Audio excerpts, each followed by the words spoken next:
नागपूर आणि अमरावतीमध्ये गॅस सिलेंडरसाठी नागरिकांच्या आजही रांगा लागल्यात। नागपुरात 17व्या दिवशीही सिलेंडरसाठी लोक गोडाऊनच्या बाहेर उभे आहेत, तर तिकडे अमरावतीमध्ये तिसऱ्या आठवड्यामध्ये सुद्धा सिलेंडरसाठी ग्राहकांच्या रांगा कायम आहेत।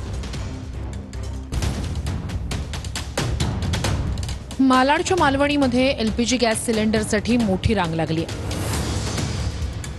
रिकामे गॅस सिलेंडर घेऊन लोक एजन्सी बाहेर रांग लावून आहेत। रांगेतल्या लोकांनी गॅस सिलेंडरला कुलूप लावून लॉक केल्याचं पाहायला मिळालंय। लाइन तो लगाए हैं, जो लॉक लगाए वो किस लिए लगाए हैं?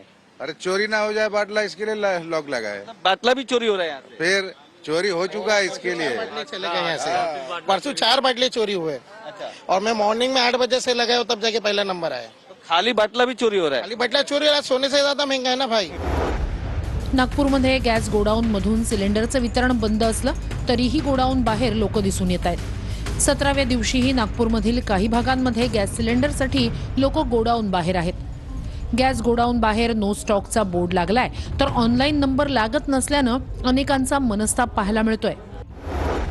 अमरावतीमध्ये